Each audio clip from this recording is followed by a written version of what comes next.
Welcome, everybody. Thank you for joining us for the Podcast Academy's Masterclass on Startup. And we just want to thank our community building sponsor, Wondery, for underwriting this program with us. TPA is a 1,000-strong virtual community across the world. My name's Amanda. I support the educational programming here, and I'm always listening for things that our community would like to learn from or network about. Now, if you are not yet a TPA member, we again are so grateful you're here. We offer these types of programs about twice a month among our other programs. So please join us after this webinar. Anybody who actually showed up will be emailed a 50% off code to become a TPA member. And you know what? If you email education at the Podcast Academy, maybe I might be nice and send that to you too. That's for you. Anywho, TPA members will be able to see this on demand after this event within 3 business days on our recorded events on the member portal. We also do the Ambies, heard of those coming up. We just announced our amazing host. That'll be happening in March in Vegas. Anywho, let's go ahead and get started into the main event. Today's podcast masterclass is about startup or restartup. We've shaped this to help you set and meet your goals for this year. How is it already the end of January? I don't know. Maybe our panelists do. Speaking of whom, I'm going to go ahead and just let these wonderful folks on screen introduce themselves. I'll have Ami go first, then Chris, and then Jaime. Thanks, y'all, for joining us. How's it going, Nate? Go for it, Ami. Thank you, Amanda, our fearless leader. We love you. Hi, guys. I am Ami Thakkar. I am technically a lawyer by trade, a freelance writer by accident, a podcaster by passion, and a DJ always. I launched Tuckered Out with Ami Thakkar, my very own podcast, a few years ago, where we interview trailblazers, experts, prominent voices from the South Asian diaspora. I am first-generation Indian American. And we talk about the messiness of growing up brown, have really honest conversations about our journeys, and make a lot of jokes. And so it's been a great journey. And I started the podcast, frankly, because I was tuckered out, get it? From many moves due to my husband's jobs. I have had like 8 different careers, mom of 2. And so I was really trying to determine what my true calling was. And I was like, let me start a podcast and talk to other South Asians and see how they figured it out. And 100 episodes later, I'm here, and this is my first year with the TPA as a governor, and I'm absolutely loving the experience. And I'll follow up here on Ami, one of my good friends, and Jaime also being another great friend, as well as Amanda. So I'm excited to be part of this panel and excited to be talking to you. I'm Chris Colbert here in New York City, but by way of Baltimore. So, you know, my Southern hospitality, I still have a little bit of that in me. But I got into podcasting originally from satellite radio. I used to work with SiriusXM for many years, and I joined the podcast community to really help to just create more of a platform for underrepresented communities and conversations. And so one of the companies I run, DCP Entertainment, is all about that, providing a voice, providing a platform for people of color, women, LGBTQ plus communities. And so we have a lot of different programs there, and we're actually going to be doing something with the TPA soon. So, you know, I'm sure you'll be hearing more about that. But I'm also a podcaster myself. I'm the one of the co-hosts. I'm the writer, a producer, like many of you all wear many hats. For a series called Say Their Name, giving a platform to families impacted by police violence all around the country. And beyond just what we do with DCP and what I'm doing with that podcast, we also have a studio called Podstream Studios Times Square. Hopefully eventually we'll be able to franchise and go around the country. So right now we're just in New York City, but we also do a lot of our content there, but also offer it up to other podcasters who want to do content where we shoot video content and audio content all in that space. So if you're in need of a video or podcasting studio, hit us up for that as well. But I'm also, like Ami, one of our board of governors here, a new board of governors. So I'm also really appreciative for having the opportunity to help shape what the TPA is doing. And good afternoon, everyone. My name is Jaime Albright. I'm a producer at Tenderfoot TV in Atlanta. What I love about the TPA is just the diverse backgrounds, and I am actually in Atlanta. I'm originally from California. My background is actually educationally, I have my master's in social work. I have experience as a forensic interviewer. So that means that I have experience interviewing survivors of crime, including children and developmentally disabled adults. I came into the podcast industry a completely different way. I actually started researching for Atlanta child murders in 2017. And then I moved to associate producing some of our other projects. I am big on giving a voice to the voiceless. One thing that I do in Tenderfoot as well is I review different podcast pitches or emails that come in where people are interested in partnering with us so that they can start their own podcast. And what I love about that is that as the podcast field grows, is helping independent podcasters be able to get their show out there and to start up. And so I'm really excited to be here today. And this is an amazing panel. The TPA is a great opportunity to connect with other people that are in the industry. So thanks for having me. Thank you so much. And yes, you're welcome. You're welcome. Just kidding. Anywho, y'all, again, I know this was a very long statement. Truly, the Podcast Academy is so grateful to have this talented group of voices and knowledge experts. So speaking of expertise, let's just jump into some of the burning questions that we've heard and that prompted this panel. I'm going to start with Chris, actually, because Chris, you know, I'm also going to encourage our panelists, please do drop your information and your socials in there as well, because you're getting a lot of interest in the chat. Let's think about restart. Actually, it's the beginning of the year. Everybody in this room, from what I can see, has had at least a couple seasons put out there, has had a lot of involvement. So maybe I've put out a few seasons and maybe I've monetized my enterprise. Maybe I've got sponsors or my advertising revenue has even accumulated to a couple grand. But you know what? My growth has stagnated. So I'd love to hear your thoughts and, you know, how can we get to the next level? What are some reasonable milestones or achievable goals? I know that's really broad, so feel free to bring in a case study or something like that.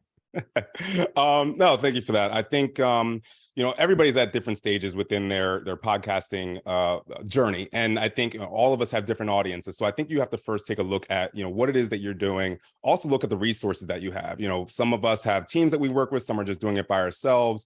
So I think first of all is defining what is success for you. Is success making money? Is it broadening out your brand? Is it lead generating for something else?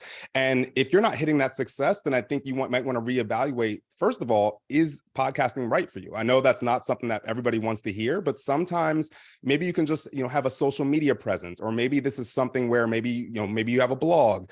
But, you know, if podcasting isn't working the way you want to, be honest with yourself and maybe take a step back. Now, if podcasting is what you want to do, I think there are ways to try to scale up. One of the big ways, and I've always, you know, if you've heard me speak before, I'm really big on video. I think that really helps when you're trying to market on social media.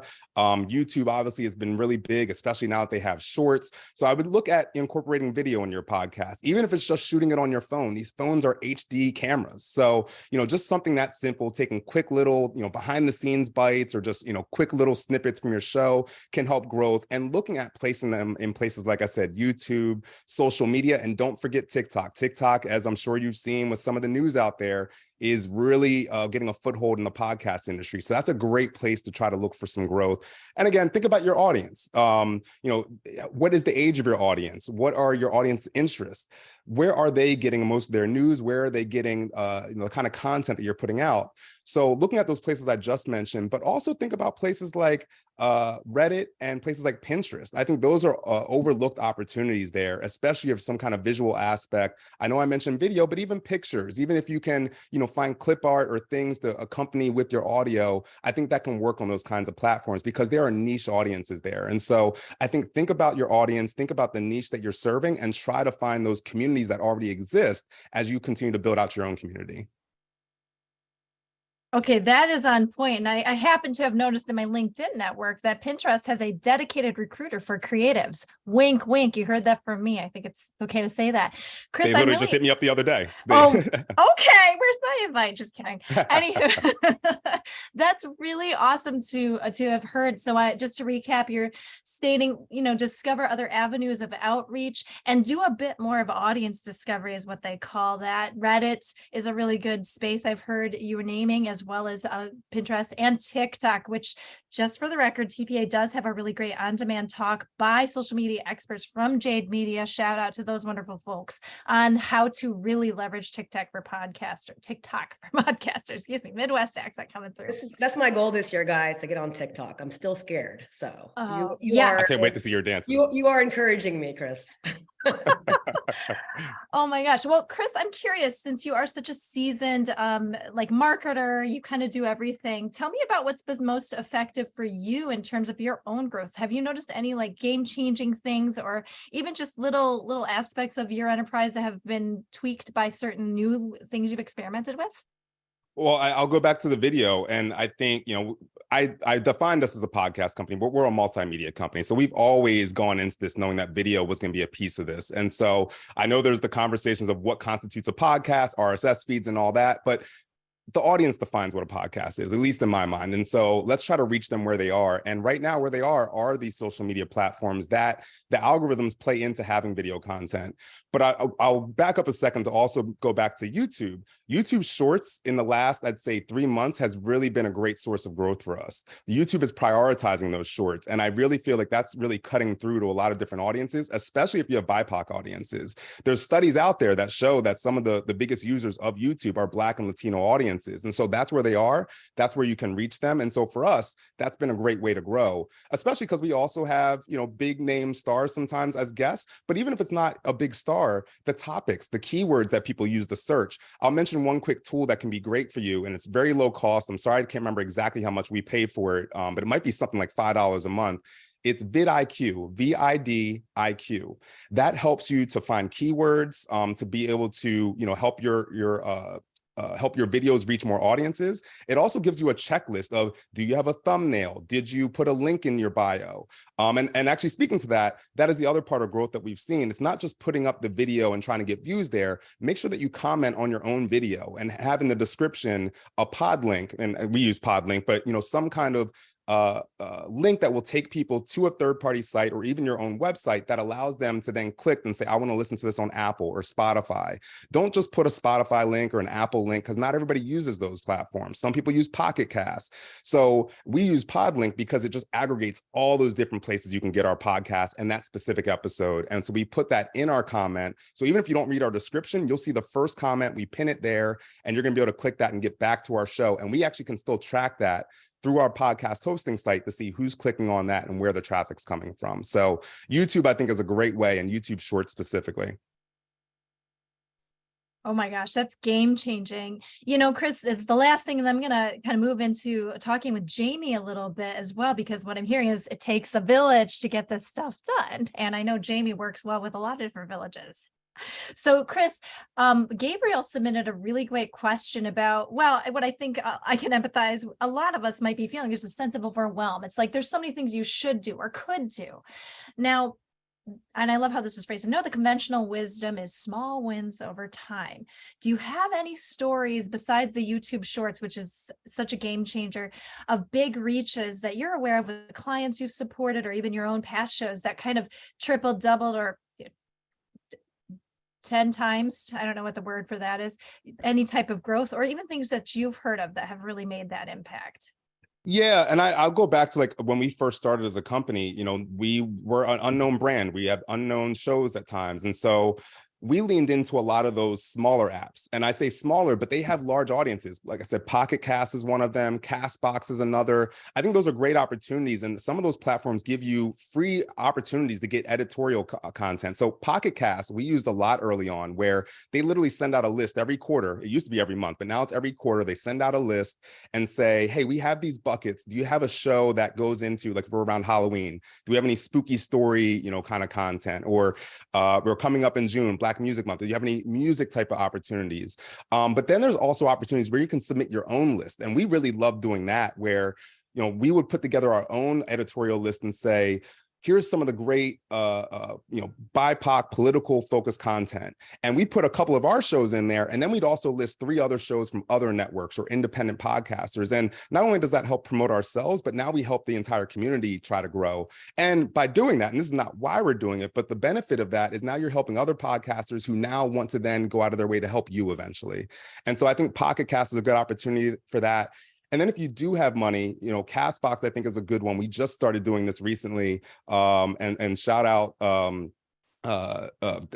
give the shout out in a second, but Castbox, shout out to Ariel Nissenblatt, who told us this. Castbox was really big for us in doing a paid ad where you can actually get subscribers based on how much you do for a paid advertisement with them. And that has been a game changer for us. We've grown our Castbox audience. Actually, I was speaking to a podcaster we did this for. They said that they went from having 0% of their audience on Castbox to now 25% after just one ad that we did with them. So I think those 2 in particular are ones to look at, but just look at any of those smaller apps because they have millions and millions of users and it's just less competition. Amazing. Thank you so much, Chris. I couldn't even keep up with all the notes I was taking. I try to document that in the chat. I'll have to watch this and get, oh no, thank you. And also we have the captions so folks can definitely save those. This is awesome. So I'm hearing a lot of amazing stuff going in. I know that Tenderfoot TV has led the pack in terms of really addressing a lot of these themes and certainly being effective in making kind of going viral. I guess we can just say it that way, Jaime. So Jaime, I know that you're experiencing a lot of growth and I think that we have a bunch of audience members who are at smaller or even mid-sized networks. And I know that Tenderfoot TV taken over, you'll have a lot of partnerships, everything like that. So it's a lot of moving parts. I'm convinced, thanks to Chris and certainly Ami as well in our conversations offline, that we do need help. We should be outsourcing. We should be looking at what is worth my time versus who could do this better for me, and investing is worth it. But it is really hard to source and identify those individuals and to work with them, to collaborate virtually, or if they are actually hires, to manage them. So tell me your great tips and tricks, because I know you got a bunch of them. Yeah, so if anyone knows the story of Tenderfoot TV, it started off with Donald and Payne and a microphone, and they were, in this small town in South Georgia doing everything, pre-production, production, post-production, you name it, they did everything. And we have grown a lot now. We actually just had 6 hires in December, January. And I think that's a great testament to the amount of growth that Tenderfoot has had. But I think it's important to note that, back then they did things that way because that's what you had to do to start as independent podcasters, right? And then as you grow, the way that I came on at Tenderfoot is my background, a master's in social work. I love research. I mean, I know it sounds crazy, but I want to make sure I understand every part of a story. I want to make sure that we get it right. I want to make sure that we're representing the victim's family as well. So I was brought on as a contractor to conduct all of that research. And so you start small, right? You hire people close to you, you hire family, you hire friends, or you work on different ways to bring people in that have the skill sets that fill the areas that you need to fill. And so you're identifying the needs on your team, and then you're looking to fill those. And you don't want to say voids, but they are voids, right? When you have the opportunity to bring people in that have strengths that you don't, then that just is a great compliment, and it just, grows the work that you're doing. And so when you look at that and you look at your team and you decide what skills are needed, you kind of fill those spots. A great way to do that, if you're not in a position where your company can hire, is to look at other people around you. And how do you do that? You network. I mean, the TPA, I remember when this idea first came to fruition, let's start this organization for podcasters. And I thought, what a great way for people to come together, and you're in a space where not only can you get a mentor who maybe can teach you a new skill, but you can network and you can partner with people. Another great way is if there's someone who you love their podcast. There's a smaller podcast that I absolutely love because of the research and the way that she respects the victims' families. We are doing a promo swap with them for our big release that's coming out in February, because I have listened to that podcast for a long time, and her listeners are who our audience is. She speaks for underserved populations, and she does a really good job. So even though Tenderfoot's big, we are not too big to say, hey, we want to partner with this individual and we want to work together. We can still learn and grow from other people. And while we hired people, one thing that we emphasized as we hired people was, you're also bringing skills to our team. Don't look at us as, oh, that's someone who's supervising me, they know everything. I actually hired a researcher, which for me to release that to someone else was really, really, really hard because again, I love research. I want to make sure we have all the facts right. But she has so much more research experience than I do that I was so happy to have someone on my team with that skill set now. And so now I can move and focus on producing the podcast, securing the interviews, and where my strength lies. So I think that's an example of how you're able to build a team that can produce a podcast that reaches the audience that you want it to reach, as well as, whatever your goal is with that podcast. As I said, with Tenderfoot, most of our shows are true crime, but we are also expanding that genre. So bringing on people that have experience in other genres and other types of podcasts is really important. So partnerships, networking, collaboration, I can't say more about that. Also, when I first joined TPA, I actually got a mentor because what I wanted to learn was scripting podcasting. And with our new project that's coming out, I was able to write on that project. So, I mean, for me, that's huge. I wasn't at a place where I thought, well, I don't need someone to tell me how to do that. I was like, please, someone help me get this skill because I want to get better at this. So I think being open-minded, networking, all of the things are super important. So that's my 2 cents. Absolutely. Oh, heck yeah, Jaime. Thank you so much. And I must say, you really show that when I saw you in action at Podcast Movement. I think I saw a couple partnerships already in development and in motion. Well, I've got 2 questions to follow up with you. And one of them is kind of a follow-up to a question that was submitted on by Ben on advice on taking first steps to building a podcast team. First one I had for you to that point is, what is good networking? Is it just going up to you in an elevator and saying, Jaime, I'm available if you need me. Here's my information. Is that enough for you? What are you listening for? What are your look for is for somebody who would be a really good fit for what you're looking for at Tenderfoot TV? Sure. I'll give you an example. Chris mentioned, someone reaching out to him or LinkedIn. I had someone reach out to me 6 months ago on LinkedIn and say, I am a huge fan of Tenderfoot. My experience is in social media marketing, which is an area that we knew we needed to grow. If you guys are ever in a position to hire, I would love to be considered. I'm not kidding, 6 months ago. And then she sent me a card thanking me for connecting with her because I'm always going to respond. I'm never going to get to the point where I'm just like, oh, I'm not going to respond. I'm too busy. I just think it's important. I believe in the power of networking. And so we ended up posting a job on LinkedIn and I actually forgot to reach out to her. And she messaged me and said, hey, wanted to let you know I've applied. She ended up going through the entire process, just like everyone else, but she ended up being our new hire in social media marketing, right? And so to me, yes, if you're at Podcast Movement and you see us in an elevator, shoot us a card, ask to connect in some way. They have the little badges you can scan a badge.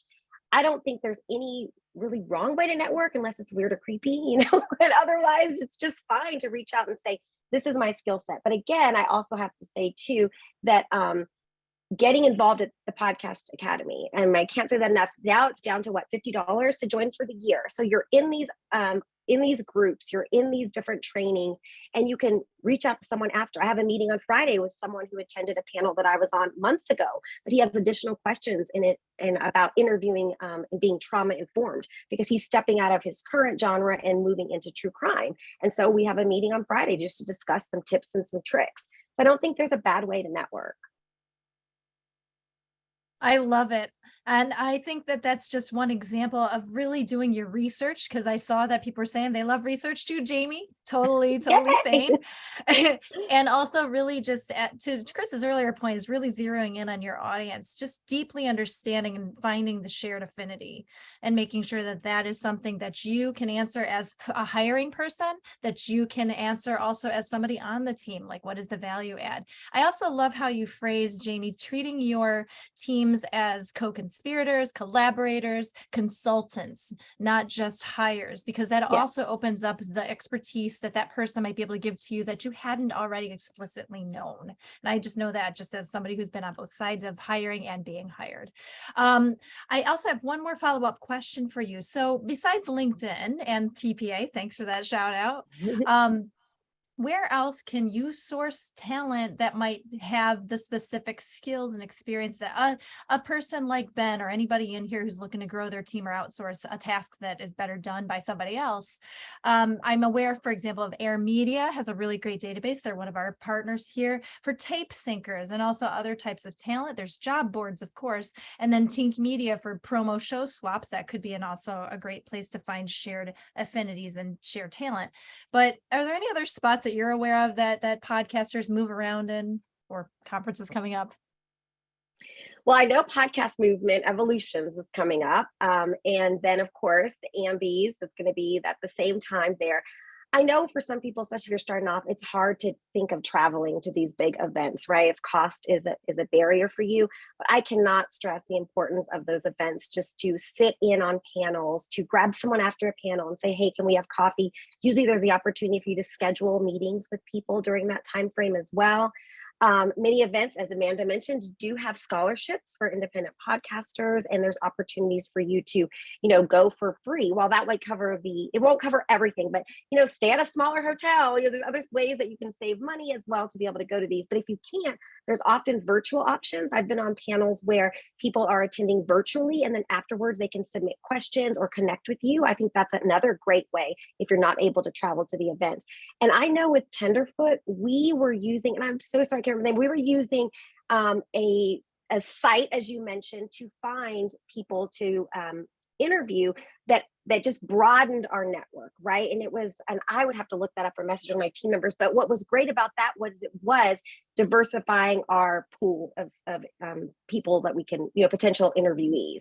And I think that's a great way, kind of put yourself out there wherever you can so that people can find you and that they can network with you.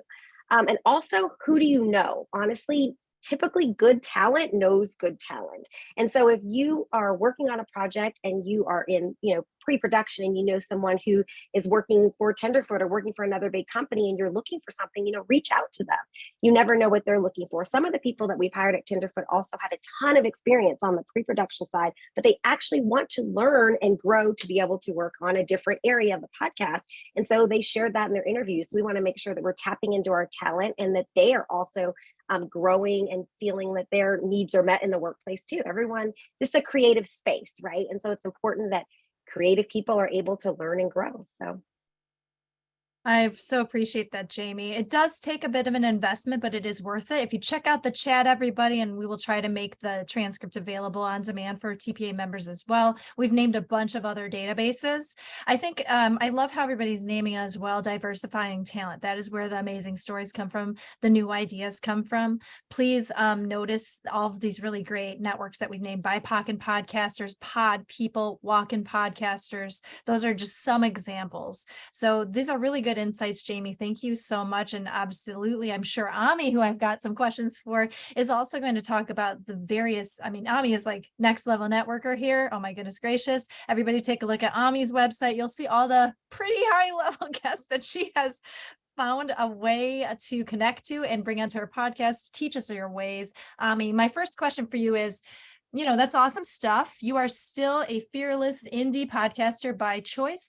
And, so maybe I'm that podcaster in here who's thinking this is great ideas when I have a budget. Now, right now, I'm not quite there yet. So what should I prioritize as a new podcaster? And then I have a follow-up question that was submitted in the Q&A that's very apropos. But what are your thoughts, Ami? Awesome.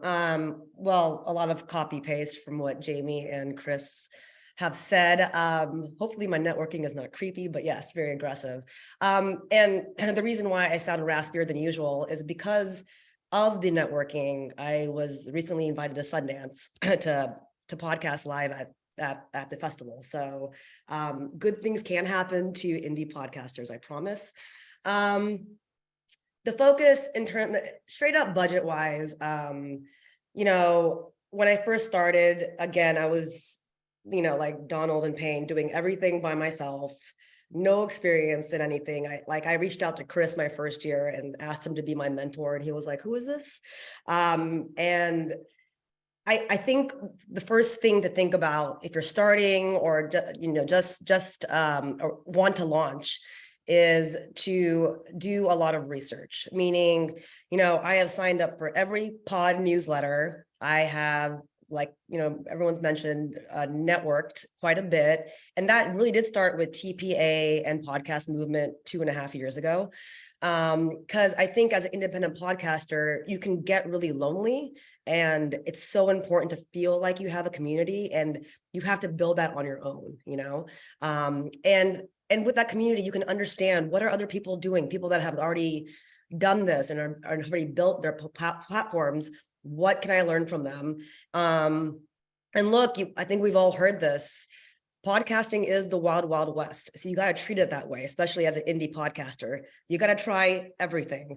And the one thing I've discovered in my journey is, look, I have a small budget. You have to invest a little. What do I not want to do, or what do I suck at? And it's a lot of things, but editing for me was the one thing that I was like, this is where I have to put the money in. And so after about a year, I hired an editor, and that changed my life. And so I think focus on there's so many aspects to it, but what's the one or two things that you just aren't good at and you need help with, and put money into that. And then with everything else, like marketing, social media, which, I'm not great at, but I play around with. There's so many great platforms that can help. I love using Headliner. I don't know if they're free. Are they? Maybe. I'll have to get back to you guys on that, but free are really, it's not very costly. And there's a lot of platforms like Headliner that can help you. I was editing on Audacity for a very long time. And I'm sure Chris and Jaime have a lot more names for different platforms you can use for free or for low cost. And I think the other thing when starting out, especially on your own, is to really try to map it out as much as possible, whether that's your guests, your timeline, whether you're doing it weekly. I've made a wish list of like 200 guests that I would like on the podcast. And then from that, and then I look at that list, I look at current news and people that can talk to me about that, and then just my network. And I kind of map out each month by reaching out to as many people as possible during that month and see who can interview and who can't. I think the other thing you have to remember as an indie podcaster is that you're going to get a lot of no's, and that's okay. Rejection is okay. It's not even rejection. No's are fine. That means either that guest or person wasn't meant to be or help you on the podcast, and the right people, the right energy will work with you. Like I just had this dream guest for my 100th episode. I emailed him for 6 months. It wasn't creepy because he was responding back, I promise. But he finally got on and he told me that he really appreciated the fact that I really wanted him on, And so I think don't be afraid if you really are passionate about a guest or working with someone or going to an event, just, try to make it happen. I think also, like Chris and Jaime both mentioned, try different things. Like I mentioned, I want to do TikTok, trying to work myself up to that. But podcasting is just it's not podcasting anymore. I think you have to try different things. So I started a newsletter because Chris told me like 3 years ago to do it. And it's gotten, and I never thought it would make a difference. It's made a huge difference. Started doing video, which I was like, oh my God, I do not want to do video. I did not get into podcasting to do video, but started it. It was scary for a little bit, and then you just get over it. And it's been a great help. And I think just try as many different things as you can. That's what's kind of exciting about being an indie podcaster. You can do whatever you want. You are your own boss. You can try different things, and you'll realize over time what works and what doesn't. And I think the other thing, don't worry about change. I've had a lot of changes in the past few years, whether that's, the content, the way I interview, my music, the logo. And so I think change is a really important part of evolution. And kind of last point, I've talked to a lot of indie podcasters about download numbers and getting ranked. And look, you're not going to start a podcast and be Apple's #1 ranked and make a ton of money. Like, it's just not going to happen unless you're like Paris Hilton. So I think after doing this 100 episodes, I've realized like, I think a lot of us misunderstand the power of the platform we're building. And I think it's important to remember you're creating something of value that can resonate with your audience, you know, and whether it's small or big, it's really powerful. You know, I think just keep remembering that, because if we keep focusing on download numbers, you're going to go crazy and want to quit.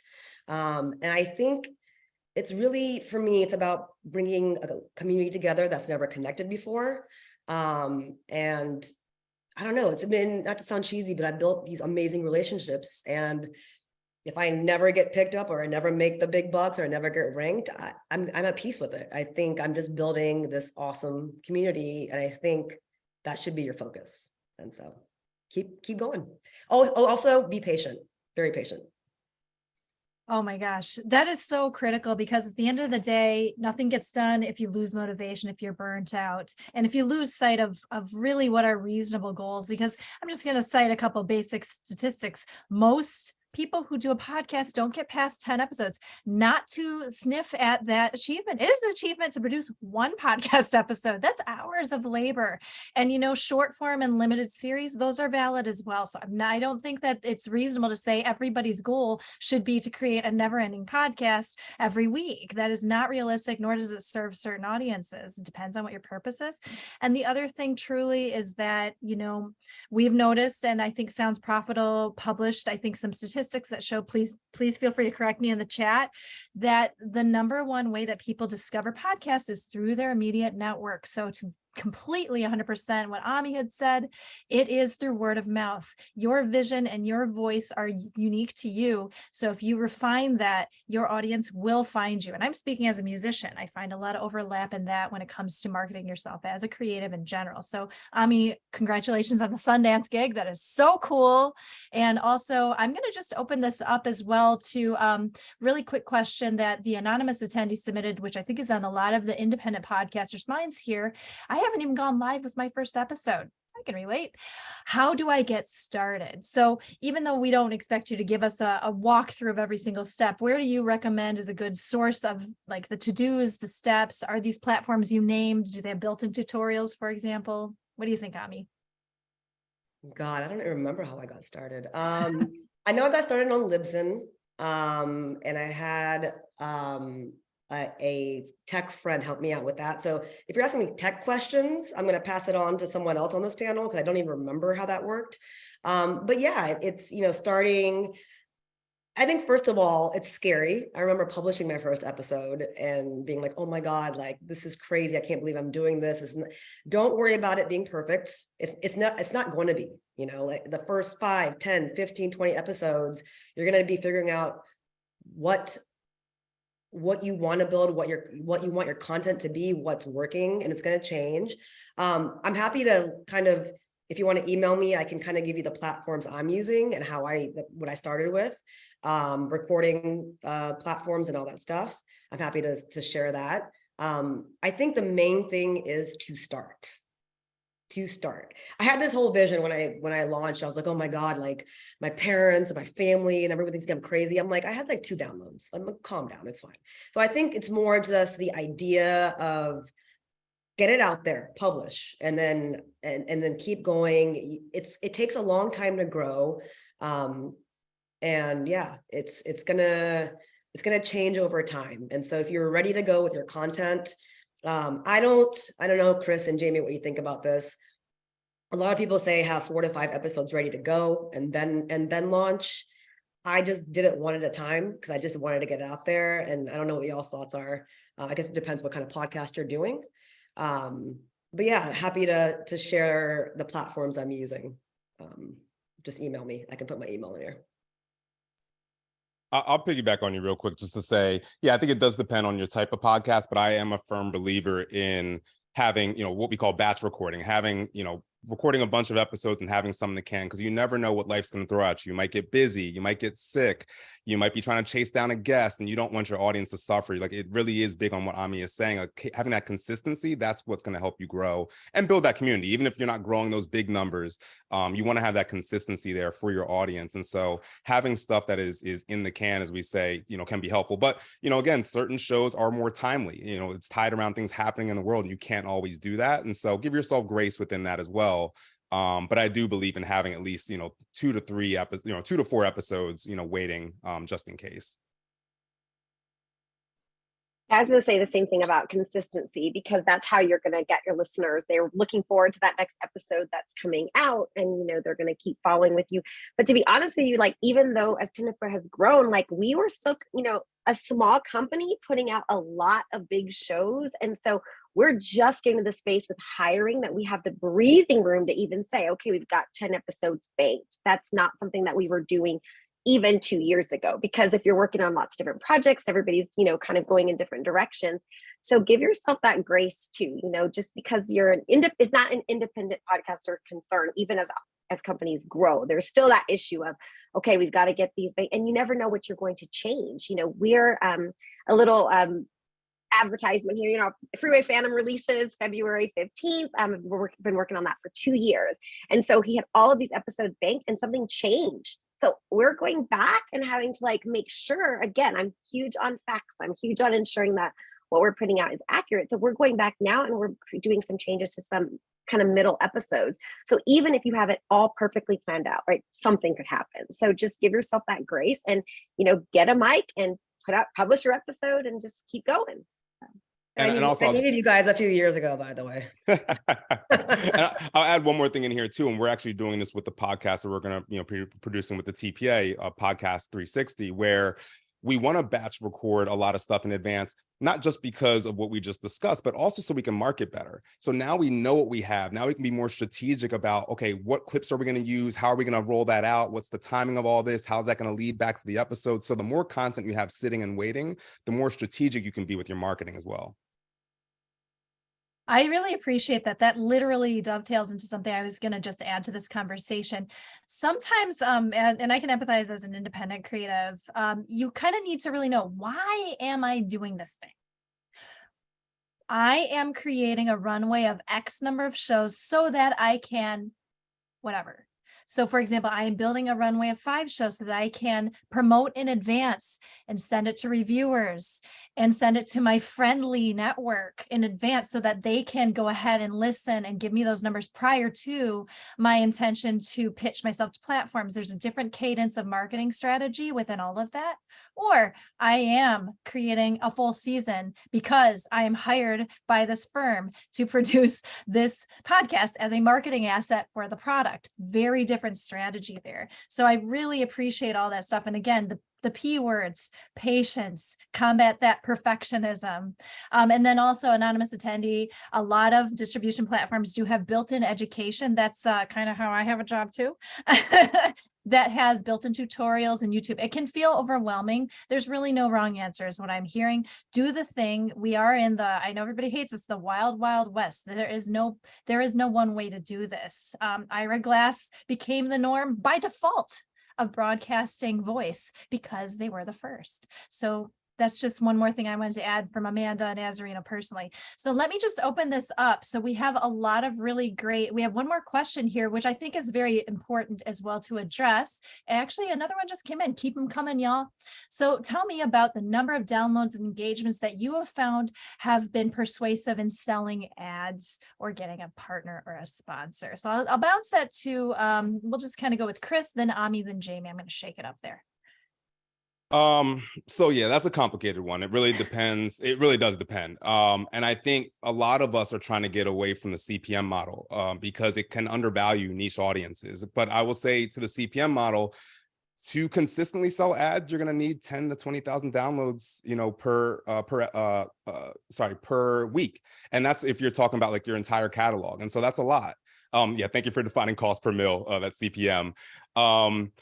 But don't let that be your end all be all. I think there's an opportunity there for these niche audiences, especially if you are using multiple platforms to promote yourself, promote your brand, promote your show. So we're doing a lot of this now where we're exploring options with some of our shows, even that have those, minimum thresholds. But we have people who are big on Instagram, or, they have a following on YouTube. And so can we package these things together as a 360 opportunity? Even if you have a newsletter or a blog, package all the impressions together and say, you're going to get placements in all these different places. Be creative with it. And, you're not just selling, reading, doing a read. Sell yourself and how you're essentially evangelizing. You are the brand ambassador for them. And so what are all the mechanisms, what are all the platforms that you have to be a brand ambassador for them? And so I don't want you to get stuck at that 10 to 20,000 number. Yes, that's what's going to make it easy to sell ads with, some of those big partners, but there's other ways to go about it. Yeah, exactly what Chris said. I don't have those numbers. And last year I got 3 sponsors based on the fact that they just thought I would be a good brand ambassador for their company. So 2 were South Asian related, 1 wasn't. 1 was a mom sponsored brand, and I am both. And yeah, it's more about connecting with the right advertisers that understand you understand them. They understand you're an independent podcaster. And I think they want to they know that you have this niche audience that other people don't, and you have to show them why you're unique. And the other thing that's happened to me, and like I've mentioned, things evolve, and I started this podcast, and other things are coming out of this. I'm starting to do more live events. I'm getting my first paid live event in New York, coming to New York, Chris, in a couple months. First time, I'm getting a check for, and never else, like it wasn't even part of my plan.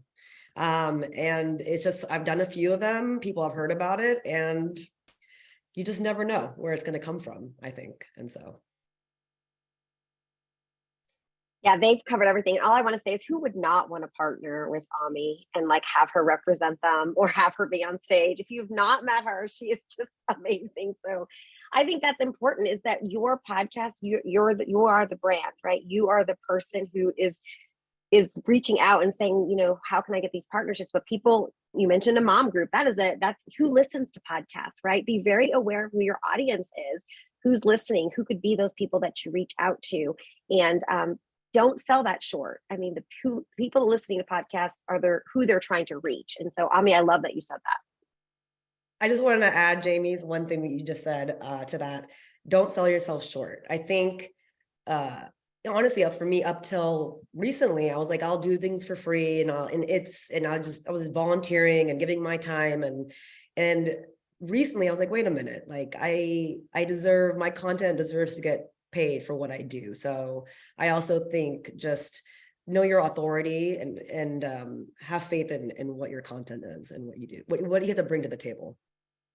I will say too, though, with the free aspect, sometimes you can use that to your advantage early on. Use that to create case studies for yourself. So now you can show what's the return on investment that you can give people. And so, sometimes you can maybe do that early on, but to Ami's point, don't just keep doing that. You should be doing this to make sure that you can, make this sustainable financially for yourself. But yeah, you can use free as an opportunity to create your own case studies.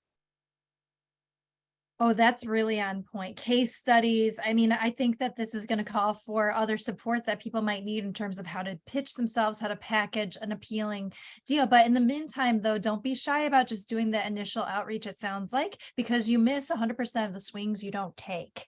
Look at me with all the idioms. I am an educator. Anyway, this is really on point, and congrats on that opportunity, Ami. I'm also in New York. Don't forget your little people here. Just kidding. Of course. Yes. I will see you both. Oh my gosh. Well, I really appreciate that question that Chris Crane had submitted. Thank you so much. Really on point. So CPM is kind of not really the standard necessarily. There's other creative deals, and you can also offer a unique situations for maybe your audience has a shared affinity, and there might be an enterprise opportunity in there that can be very unique and creative and specific to that audience. For example, I like cats. My podcast is about cats. There are cat shows. Maybe I can go out to them and say, hey, I'd be the MC. Look at that. Boom. I just made up a new opportunity for myself that I'm going to. You would be perfect for that, Amanda. You should totally do it. Thank you very much. Yes, everybody. Sorry, I use this platform, this space for my own enterprise. Anyway, I have a question from Ben Eagle as well. And I know everybody in here has some form of a mailing list. Cha-ching. So Ben asks, any advice on what you do with a mailing list? It's almost like a mini podcast of writing, or is it? Open forum here. Anybody have any like hits, miss, or even as a consumer of many mailing lists, anything that you've noticed that's been really exciting and helpful to help grow? So we've used our newsletter. So we actually have 2 newsletters that we do with DCP Entertainment that we utilize our mailing list. One, we do it to educate on what maybe you missed this week in our shows. And so it helps you to know like, oh my gosh, I didn't know that this guest existed. You might be a fan of Torre's show, but you're subscribed to our newsletter and realize that Danielle Moody just had this person on. And so now you fall in love with Danielle Moody through that. And so it's a way to, cross promote maybe things that you're doing within your own platform. We also use a newsletter called the Podcast Playlist, where we promote all shows that are not DCP. They're independent creators out there. Also, go to our website, dcpofficial.com. You can actually, submit to be part of that newsletter. I think we've actually featured almost everybody sitting here at this panel. And so that's an opportunity where, one, we give back to the community because our mission in this is to grow, these independent podcasters, these underrepresented communities, but also that allows us to network more within the industry. I kind of mentioned it before when I was talking about Pocket Cast and doing editorial lists there, but use your mailing list to maybe help other podcasters and develop relationships with other folks out there. And that can eventually help you grow as well. Just quickly, when I started the newsletter, I forced like 150 friends to sign up. I was like, you have no choice. And that's how I started. Like friends and families put their names on there, and it's just grown organically, and I've shockingly loved the experience of it. And I think it's really important to have that outlet. So that's kind of, I'm slowly building the mailing list. And I was going to actually mention what Chris said was that, we were on a call recently and Chris just said, oh, that podcast you've been working on forever is coming out. Let me make sure I add that to my list. That's that networking piece. I love that Amanda said, pay it forward. As you move along in this journey and your podcast does have more downloads and you are reaching more people, make sure you're able to reach back, help someone else and advertise for them or put them in your newsletter. I think that the community of podcasting is a really powerful community. And I think it's really a great way for you to have people to lean on and then also, work together. So. And Jamie actually reminded me, I forgot that I did that because I actually, a lot of times I'll be in these like podcast digital meetups. And when they say like, hey, list your podcast, put it in the chat. I will literally click on people's things and I won't even tell them that I'm doing this. I will then copy and paste. If it looks like something good, I will send it to our COO, Adele Coleman, who heads up our newsletter, and say like, hey, we might want to feature them. And so literally just going to these virtual meetups and just, following the directions of what the people are saying can sometimes get you featured as well. So I know, we were talking about using your own mail list, but also, yeah, again, if you want to get yourself featured, just make sure you're embracing the community. I love that. I was thinking of yet another idiom. If you want somebody to come to your wedding, invite them to be part of it. And so not to be cynical here, but if you say love somebody's work and you would love to be part of their network, maybe use your own platform to spotlight them, and they'll be very appreciative. They'll be aware of you, and then who knows what kind of things might transpire from that. So I think we've gotten a chock-a-block of really good kind of 500 to 5,000 foot level inspiration and some really amazing granular and micro tools that can be really helpful for getting yourself to the next level, goal setting, managing expectations, and just hopefully making all of the things that you want to happen in Q1 of 2023 or at the end of 2023 work out. So I think that the key theme here in this talk, which I am so grateful for Jaime, Chris, and Ami's insights, and everybody in the chat, you are all wonderful contributors to this knowledge pool, has been the value of communication, community, and networking. I don't think you can do it by yourself. It's way too much work, and there's different ways to leverage your expertise and share and pay it forward as well once you have acquired that. So folks, I'm going to thank everybody. Another shout out to our amazing panelists. We are going to wrap wrap up this TPA Masterclass on startup. We wish you all very, very well on your goals. And we hope you can join TPA. It is a podcast community of about 1,000 strong folks in networks, independent. We invite you to spread the news about our upcoming programming. Our TPA Masterclasses are publicly available. And at the end of this, everybody whose name was in the participants will be emailed a special 50% off code for you to join TPA if you aren't already a member. So let me just press stop recording, and I want to thank you again. Well, it was a great chat.